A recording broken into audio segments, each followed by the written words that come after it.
할렐루야. 11월 6일 아침 묵상 시작합니다. 오늘 본문 데살로니가전서 4장 13절부터 18절까지 말씀 함께 묵상하겠습니다. 우리는 지난 수요일 3장을 묵상하면서 3장 10절에 바울이 데살로니가 성도들에게 그들의 부족한 것을 보충해 주기 원한다는 그러한 서술을 기억하실 것입니다. 데살로니가 교회는 신생 교회였지만 좋은 믿음의 본을 보이는 교회였지요.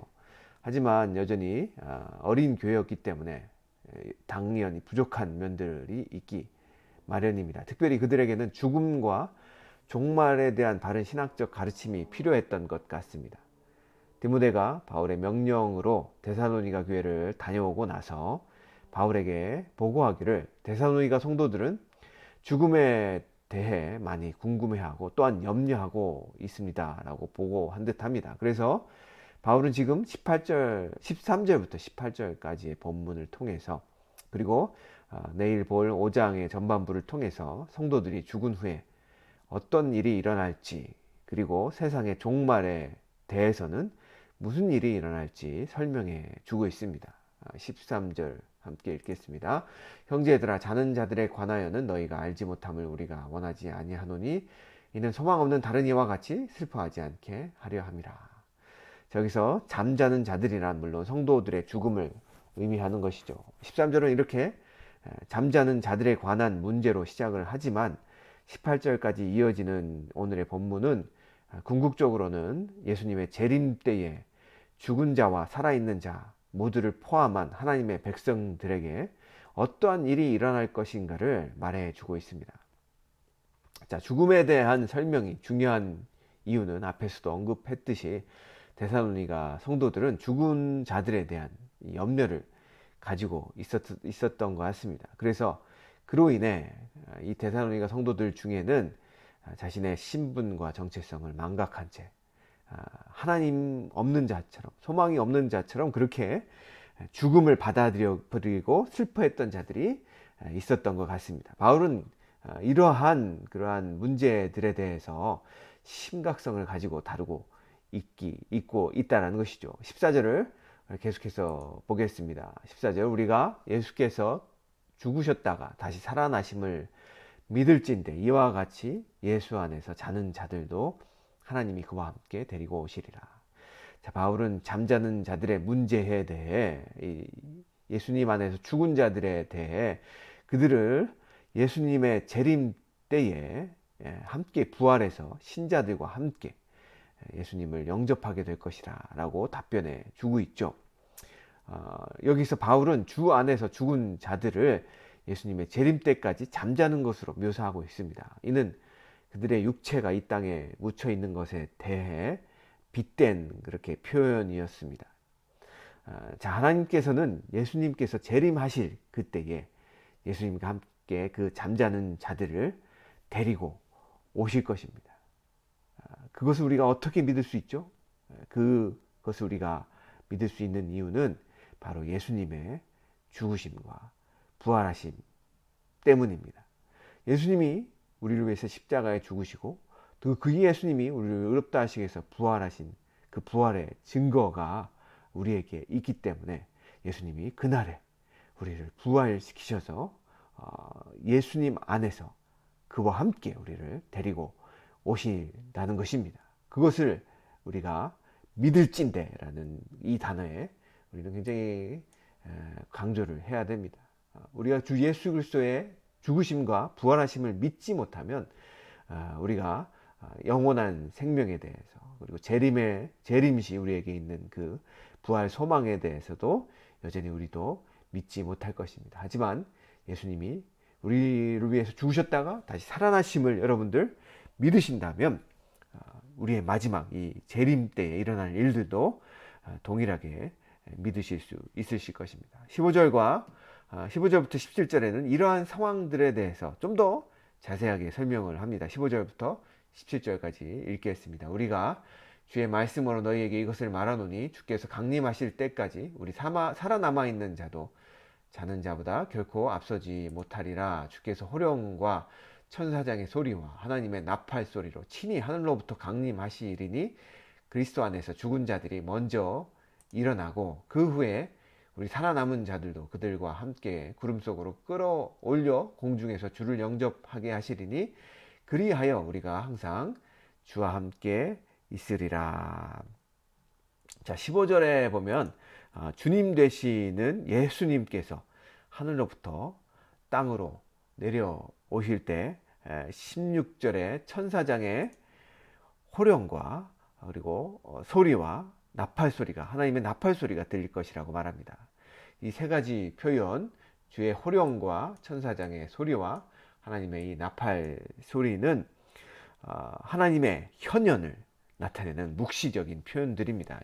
여기서 그리스도의 오심은 하나님의 오심을 의미하죠. 자, 17절에 이때 곧 죽은 자들이 먼저 일어나고 그 죽음에서 부활한 자들과 살아남아 있던 자들은 함께 구름 속으로 끌려 올라가서 주님을 만나기 위해 공중으로 끌려 올라가게 되는 장면이 나오고요. 여기에서 이미 죽은 자들과 살아남은 자들이 두 무리가 아니라 구별 없이 동일하게 하나님의 백성으로서 한 무리가 되어서 그렇게 예수님을 영접한다라는 것을 우리는 보게 되고요. 그들은 함께 구름에 의해 공중으로 끌어올림을 받게 되죠. 여기에서 목적지는 어디일까요? 구름일까요? 구름이 아니라 땅과 하늘 사이의 공중인데요. 구름은 하나님의 백성을 공중으로 옮겨주는 하나님의 그 하나의 상징적인 운송 수단이죠.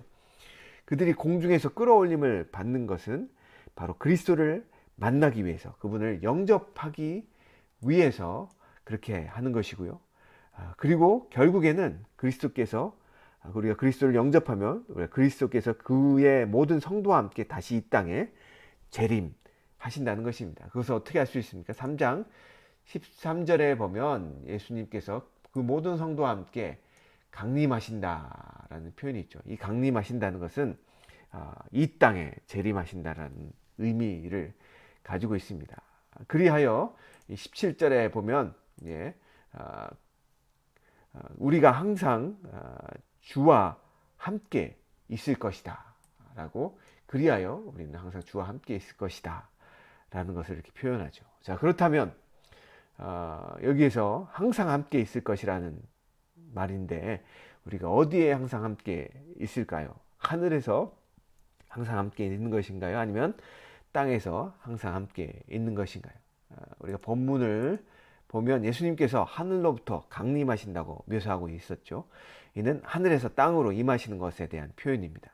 요한계시록 21장부터 22장에 보면 새 하늘과 새 땅이 이 땅에 임하고요. 그 새 하늘과 새 땅의 주인이신 어린 양 예수님께서 새 예루살렘인 교회와 이 땅에서 영원히 성전으로 함께 하신다고 말씀하십니다. 이러한 요한계시록의 말씀을 통해 볼 때 결국 공중에서 예수님을 영접한 후 이 땅에서 그리스도와 함께 우리가 왕노릇 할 것이라는 것이죠. 이 본문에서 성도들이 공중으로 끌어올림을 받은 것은 그리스도를 영접하기 위한 일시적 현상일 뿐이지, 공중으로 끌어올림 받은 후에 어느 일정 기간 동안 공중에 존재한다는 것을 본문은 말하고 있지 않습니다. 3장 13절에 밝히고 있듯이, 설명했듯이 죽은 자와 살아남은 자를 포함한 모든 성도들은 하늘에서 예수님을 영접하고 예수님과 함께 이 땅에 강림하게 될 것입니다. 사랑하는 성도 여러분, 18절은 이렇게 죽음과 재림에 대한 교훈을 깨달은 자들이 가져야 할 자세에 대해서 말합니다. 18절을 우리가 함께 읽겠습니다. 그러므로 이러한 말로 서로 위로하라. 자, 그리스도의 재림은 어느 한 개인만을 위한 것이 아니죠. 그리스도의 재림은 그리스도를 만나기 사모하는 그리스도인들 모두의 기쁨이기 때문에 우리는 예수 그리스도의 재림으로 인해서 서로 기뻐하며 위로할 수 있습니다. 그리고 예수님 오시기 전에 죽은 자들도 그때에는 부활의 기쁨을 맛볼 수 있기 때문에, 왜요? 예수님이 부활하셨기 때문에 우리도 부활의 기쁨을 맛볼 수 있다는 것이죠. 그로 인해서 우리는 서로 위로할 수 있습니다. 그리고 그렇게 예수님이 재림하신 후 우리는 예수님과 함께 영원히 영생을 누릴 수 있기 때문에 우리는 그 예수님으로 인해 서로 위로할 수가 있습니다. 마지막으로 그 영원한 생명이, 하나님의 선물인 그 생명이 지금 우리에게 주어져 있기 때문에 우리는 서로 위로할 수 있다는 것이죠. 그렇게 예수 그리스도와 함께 거하는 영원한 생명을 여러분들 소유하셨습니까? 그렇다면 여러분들 죽음에 대해서 이 땅의 것들로 서로 위로하거나 위로받으려고 하지 마십시오. 이 땅에 있는 것들은 죽음에 대해서 어떤 위로도 해줄 수 없습니다. 그러나 예수님과 함께 영원히 거하는 그 영생으로 인해서 우리는 죽음으로부터 위로를 받을 수 있습니다. 왜냐하면 그 영생은 우리를 죽음을 두려워하지 않게 해주며 오히려 죽음에 대해서 서로 위로할 수 있게 해주기 때문입니다. 하나님의 완전한 구원은 아직도 미래에 속하죠. 그러기에 여전히 우리는 악한 세력들과 싸워야 하는 이 악한 세대 속에 살고 있습니다. 하지만 이 땅에서 예수님이 재림하실 그날을 우리가 고대하며 또한 예수님과 함께 새하늘과 새 땅에서 왕노릇할 것을 기대하며 예수님으로 인한 소망을 가지시는 우리 성도님들이 되시길 바랍니다. 그리고 그 소망으로 인해서 오늘 이 땅에서의 삶이 고달플지라도 인내하면서 승리하며 하나님을 기쁘시게 하는 귀한 우리 성도님들이 되시기를 간절히 소망합니다.